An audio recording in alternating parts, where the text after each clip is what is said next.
नमस्कार मित्रांनो. काल मी एक व्हिडिओ टाकला होता निफ्टीबद्दल, निफ्टीच्या एक्सपायरीबद्दल.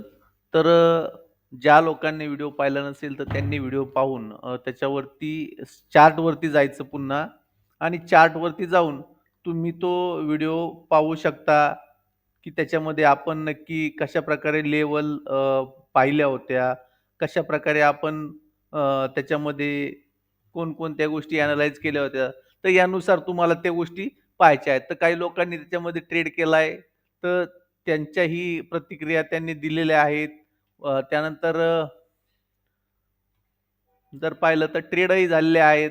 इथं आपले जे काही आहेत ट्रेडर 2 लॉटमध्ये जवळपास 9,000 चा गेन त्यांनी घेतलाय. कारण आपण जे सांगितलं होतं एनालिसिस, की वरच्या बाजूला एक चांगली मूव्ह भेटेल, तर त्यानुसार त्यांनी वेट आणि वॉच केलंय आणि खूप लोएस्ट प्राईसला ₹28 ना घेऊन ₹120 ना विकला. जवळपास अ, 90 पॉइंट त्यांनी काढलेत.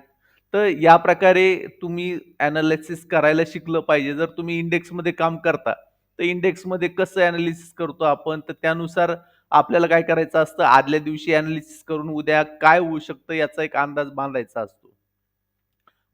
काल जो व्हिडिओ टाकला होता, तर त्याच्यामध्ये क्लिअर कट मी सांगितलं होतं तुम्हाला, की ओपनिंग खूप महत्त्वाची असते. ओपनिंग कुठं होते, त्यानुसार दिवसभरामध्ये काय होऊ शकतं याचा तुम्ही अंदाज लावू शकता.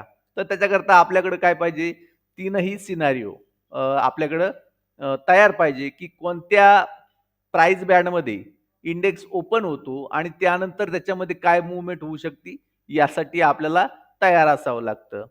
आता इथं उद्या सेन्सेक्सची एक्सपायरी आहे. तर त्या अनुषंगाने जर आपण पाहिलं, तर सेन्सेक्समध्ये साधारण 73,500 या लेव्हलला इथं हायेस्ट ओआय जनरेट झालेला आहे. इन द मनीमध्ये आपण बघतो कारण आपल्याला रेंज आधी फाइंड आउट करायची असते, की कोणत्या रेंजपर्यंत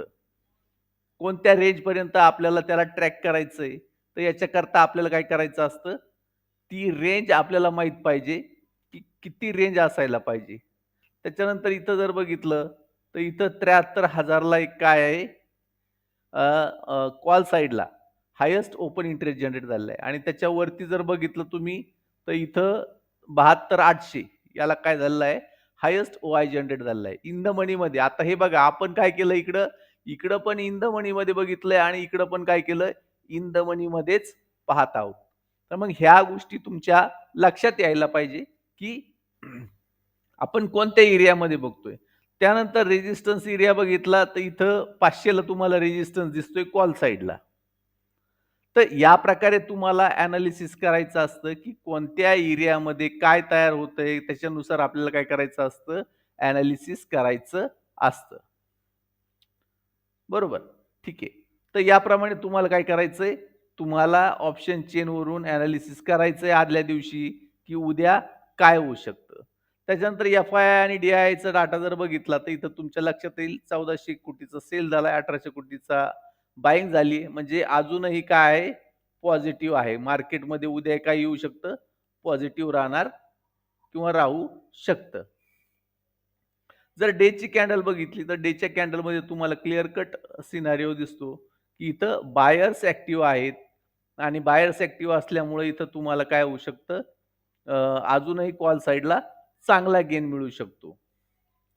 जर आपण इंडेक्सचा आजचा जर डाटा बघितला, तर इथं लक्षात येईल ओपन टू क्लोज म्हणजे ओपन आणि क्लोज जर झाली बॉडीमध्ये त्यांनी 500 पॉइंटचं जे काय आहे ते 500 पॉइंटचं इथं त्यांची मूव्हमेंट झालेली आहे बॉडीमध्ये म्हणजे इथून इथपर्यंत. ही जी बॉडी आहे त्या बॉडीमध्ये 500 पॉइंटची मूव्हमेंट झाली आणि जर लो टू हाय म्हणजे खालून इथून जर इथपर्यंत वरच्या बाजूपर्यंत बघितलं, तर तुम्हाला या एरियामध्ये 1175 पॉइंटची खूप मोठी रॅली झालेली पाहायला मिळते.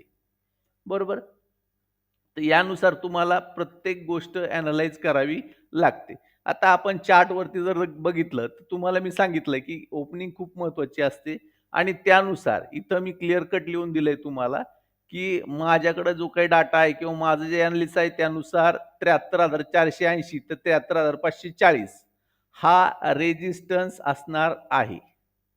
मग याच्यामध्ये काय, सगळ्यात पहिले काय, तर माझा अंदाज आहे, की गॅप अप ओपनिंग होऊ शकते 200-300 पॉइंटची आणि जर 400च्या आसपास जर ओपनिंग झालं, तर तुम्हाला वरची जी काही मूव्हमेंट आहे, ती खूप छोटी मूव्हमेंट आहे.